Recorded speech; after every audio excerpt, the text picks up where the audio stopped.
ایک روٹی والے کا واقعہ میں نے آپ کو سنانا ہے، اور یہ بڑے ہی مشہور و معروف بزرگ سے منسوب واقعہ ہے۔ حضرت ابو بردہ رضی اللہ تعالیٰ عنہ راوی ہیں کہ حضرت ابو موسیٰ اشعری رضی اللہ تعالیٰ عنہ کی جب وفات کا وقت قریب آیا تو انہوں نے اپنے بیٹوں سے کہا کہ اے بیٹو، روٹی والے کو یاد رکھنا۔ پھر یہ واقعہ خود ہی بیان کیا کہ وہ روٹی والا کون تھا۔ آپ نے کہا کہ ایک شخص تھا جس نے 70 سال اللہ کی عبادت کی، بڑی عبادت کی، مگر 70 سال بعد جب وہ باہر آیا تو شیطان نے اس کو بہکایا اور وہ ایک عورت کے فتنے میں مبتلا ہو گیا۔ 7 دن اور 7 راتیں وہ اس عورت کے ساتھ رہا، غلط کام ہو گئے۔ اب اس کو پھر شرمندگی ہوئی کہ یہ میں نے کیا کیا، 70 سال عبادت کی اور یہ 7 دن اور 7 راتیں میں نے گناہ میں گزار دی۔ بڑا شرمندہ، بڑا نادم، قدم قدم پر سجدے کرتا جاتا، توبہ کرتا جاتا۔ اب چلتے چلتے چلتے ایک مسافر خانے میں پہنچا تو وہاں 12 مسکین لوگ پڑے ہوئے تھے، لیٹے ہوئے تھے۔ اس نے بھی جگہ بنائی اور ان کے درمیان جا کر خود بھی گر کر سو گئے۔ اب رات میں ایک شخص آیا جو ان کو کھانا دیا کرتا تھا، روٹی دیا کرتا تھا۔ ایک ایک کر کے 12 روٹیاں لے کر آیا تھا، اس کو پتا تھا یہاں 12 مسکین رہتے ہیں۔ ایک ایک کر کے سب کو روٹی دینے لگا۔ وہ شخص جو یہاں آ کر اچانک بیچ میں آ کر لیٹا تھا، اس کو بھی وہ مسکین سمجھا اور اس کو بھی روٹی دے دی۔ لیکن ظاہر ہے کہ اگر ترتیب سے روٹی دیتے دیتے آگے آئے تو آخری نمبر والے کو روٹی نہ ملی، کیونکہ یہ تو 13 ہو چکے تھے۔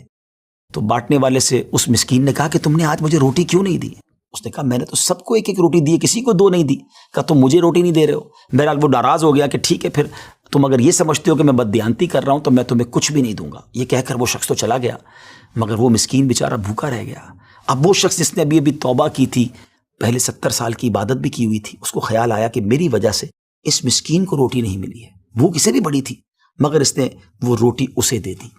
شدید بھوک لگی ہوئی تھی، رات بھر بھوک میں تڑپتا رہا، اور اسی بھوک کے عالم میں صبح اس کا انتقال ہو گیا۔ حضرت ابو موسیٰ اشعری رضی اللہ تعالیٰ عنہ فرماتے ہیں کہ جب یہ شخص اللہ کی بارگاہ میں پہنچا نا تو ایک پلڑے میں اس کی 70 سال کی عبادت رکھی گئی، اور ایک پلڑے میں وہ 7 دن اور 7 رات کے گناہ رکھے گئے۔ تو فرمایا کہ وہ گناہ جو تھے وہ 70 سال کی عبادت سے آگے بڑھ گئے، یعنی اب اس کے لیے گویا حکم ہو سکتا تھا کہ وہ جہنم میں جائے، مگر ان 7 دن کے گناہوں کے سامنے وہ روٹی رکھی گئی، اور اس روٹی کی برکت سے، کیونکہ وہ اخلاص کے ساتھ ایثار کی گئی تھی، مسکین کی مدد کی گئی تھی، وہ 7 دن کے بڑے بڑے گناہ معاف کر دیے گئے اور وہ جنت میں چلا گیا۔ پھر آپ نے اپنے بچوں سے کہا بیٹا روٹی والے کو یاد رکھنا۔ ناظرین، یہ واقعہ واقعی دلوں کے تار چھیڑ دیتا ہے۔ 2 باتیں سیکھنی ہیں کہ بعض اوقات کچھ لوگ کہتے ہیں یار میں نہیں بہک سکتا، میں تو بڑے اچھے ماحول میں ہوں۔ نہیں جناب، شیطان نے بڑوں بڑوں کو بہکا دیا ہے۔ ہمیں اپنی صحبتیں اچھی کرنی ہوں گی، اللہ کریم سے شیطان کے مقابلے میں پناہ مانگنی ہوگی، اور اپنے آپ سے ڈرتے رہنا ہوگا کہ نہیں میں بھی گناہوں میں مبتلا ہو سکتا ہوں، مجھ سے بھی کوئی بڑا گناہ کہیں نہ ہو جائے۔ توبہ کرتے رہیں، ڈرتے رہیں،